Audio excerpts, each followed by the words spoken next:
সকলোকে নমস্কাৰ জনাইছোঁ।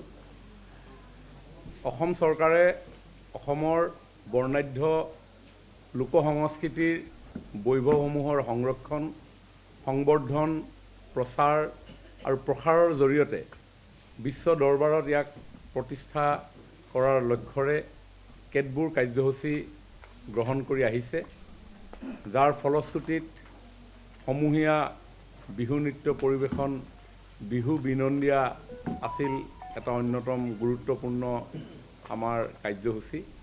ইয়াৰ পৰৱৰ্তী সময়ত যোৱা বছৰ ফেব্ৰুৱাৰী মাহত অসমৰ ২০০ বছৰীয়া চাহ শিল্পৰ লগত জড়িত হৈ থকা এক বৃহৎ জনসমষ্টি অসমৰ চাহ জনগোষ্ঠী আদিবাসী লোকসকলৰ জনপ্ৰিয় নৃত্যশৈলী ঝুমুৰ নাচৰ সমূহীয়া প্ৰদৰ্শন ঝুমুৰ বিনন্দিনী আছিল এটা সফল আয়োজন। এই দুয়োটি কাৰ্যসূচীয়ে মাননীয় প্ৰধানমন্ত্ৰী নৰেন্দ্ৰ মোদী ডাঙৰীয়াৰ উপস্থিতিত প্ৰদৰ্শনৰ পাছত আমাৰ বৰ্ণাঢ্য সাংস্কৃতিক বৈভৱেৰে সমৃদ্ধ বড়ো জনগোষ্ঠীৰ জনপ্ৰিয় লোকনৃত্য বাগৰুম্বা নৃত্যৰ সমূহীয়া প্ৰদৰ্শন বাগৰুম্বা দহৌ আমি আয়োজন কৰিছোঁ। ভাৰতৰ মাননীয় যশস্বী প্ৰধানমন্ত্ৰী নৰেন্দ্ৰ মোদী ডাঙৰীয়াৰ উপস্থিতিত অহা ১৭ জানুৱাৰী তাৰিখে অৰ্থাৎ শিল্পী দিৱসৰ দিনা প্ৰায় ১০,০০০ৰ ওচৰা ওচৰি বড়ো নৃত্যশিল্পীয়ে এই বাগৰুম্বা দহৌ ইয়াতে প্ৰদৰ্শন কৰিব। অসমৰ অন্যতম এই বৃহৎ জনগোষ্ঠী বড়ো সম্প্ৰদায়ৰ লোকসকলে বসন্ত কালত নৱবৰ্ষৰ আগমনত অথবা বিহু বা সংক্ৰান্তিত উদযাপন কৰা বৈশাগু উৎসৱৰ সময়ত এই বাগৰুম্বা নৃত্য প্ৰদৰ্শন কৰে। আমাৰ ৰাজ্যখনৰ বিভিন্ন জাতি জনগোষ্ঠীসমূহৰ স্বকীয় ৰীতি নীতি, কৃষ্টি সংস্কৃতি, লোকবিশ্বাস, পৰম্পৰাসমূহক উদ্ভাসিত কৰাৰ উদ্দেশ্যে আমাৰ ৰাজ্যৰ মাননীয় মুখ্যমন্ত্ৰী ডক্টৰ হিমন্ত বিশ্ব শৰ্মা ডাঙৰীয়াই দায়িত্ব গ্ৰহণৰ পিছতেই অসম চৰকাৰৰ এটা নতুন বিভাগেই সৃষ্টি কৰিছিল, যিটো বিভাগৰ নাম হৈছে indigenous tribal faith and culture.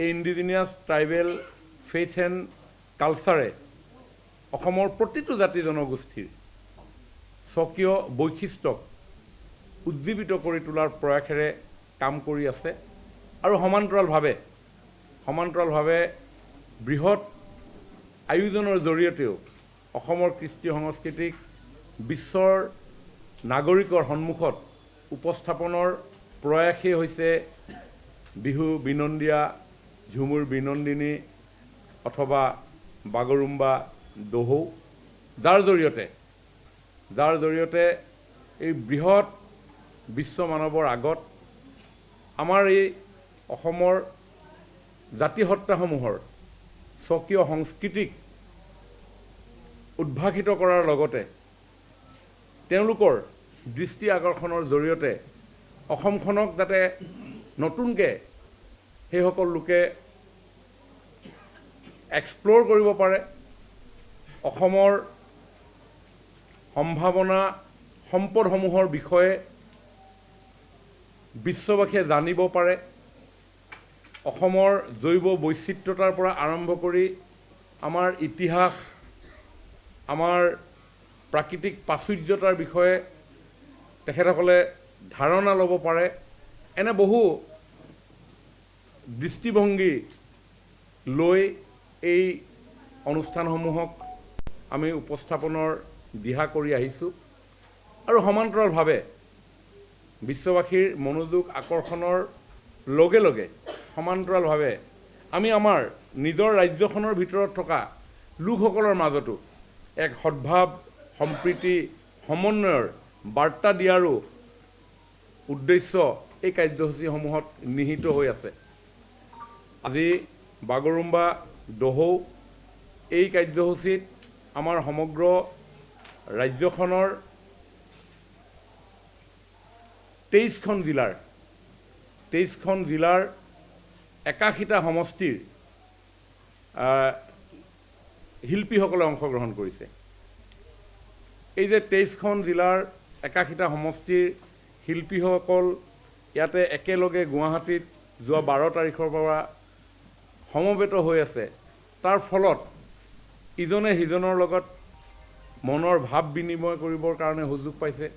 তেওঁলোকে মনৰ অনুভৱ উপলব্ধিসমূহ বিনিময় কৰাৰ সুযোগ পাইছে আৰু ভৌগোলিক অৱস্থানৰ পৰা আৰম্ভ কৰি ভিন ভিন অঞ্চলৰ ধেমাজিয়ে কোকৰাঝাৰৰ কথা গম পাইছে, ওদালগুৰিয়ে শিৱসাগৰৰ কথা গম পাইছে, চৰাইদেৱে তামোলপুৰৰ কথা গম পাইছে।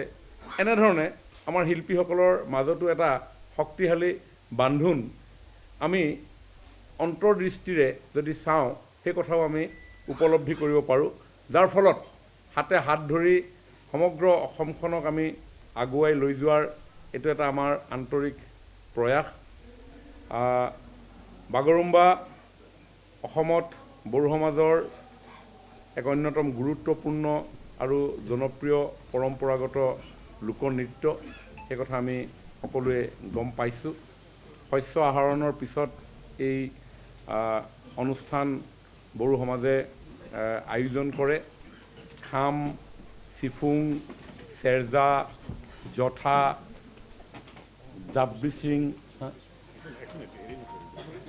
জাপচিং, লাইগ্ৰীড আদি বহু বড়ো লোকবাদ্যৰ তাল মাধুৰ্যৰ সৈতে এনে অনেক সুৰেৰে নাচি গাই এই নৃত্য নিজৰ যি লয় লাখ, প্ৰকৃতিৰ সৈতে ঘনিষ্ঠ সম্পৰ্ক ইত্যাদিসমূহ এই নৃত্যৰ জৰিয়তে প্ৰস্ফুটিত হৈ উঠে। আমি আমাৰ এই বাগৰুম্বা নৃত্যৰ সমান্তৰালভাৱে আমি আশা কৰোঁ যে বাগৰুম্বা নৃত্যৰ লগত যিসমূহ উপকৰণ নিহিত হৈ থাকে, এই উপকৰণসমূহৰ বিষয়েও বিশ্ববাসীয়ে জানিব পাৰিব। কাৰণ এই বাগৰুম্বা নৃত্যৰ লগত আমাৰ সংগীত, আমাৰ বাদ্যযন্ত্ৰ ইয়াত জড়িত হৈ আছে। ইয়াত পোচাক অলংকাৰো জড়িত হৈ আছে, যি পোচাক অলংকাৰ পৰিধান কৰি আমাৰ শিল্পীসকলে এই নৃত্য প্ৰদৰ্শন কৰে। দখনা, ৰেগে ৰেগাং, আৰনাই, গছলা,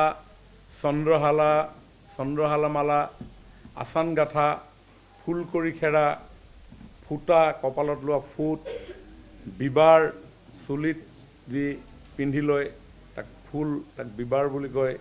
ঠিক তেনেধৰণে পুৰুষ বাদ্যযন্ত্ৰীসকলে গামোচা, মানে যিখন চুৰিয়া সদৃশ যি বস্ত্ৰ পৰিধান কৰে, গামোচা বুলি কোৱা যায়। গছলাক চোলা বুলি কয়। আৰনাই, বাৰিয়া গছলা আদি এই পোচাকসমূহ পৰিধান কৰি ৰং বিৰঙৰ এক সুন্দৰ মন্ত্ৰমুগ্ধকৰ দৃশ্য এই বাগৰুম্বাৰ জৰিয়তে আমি ইয়াতে পৰিৱেশন কৰাৰ আমি আৰু সেই সুযোগ আমি পাব পাৰোঁ।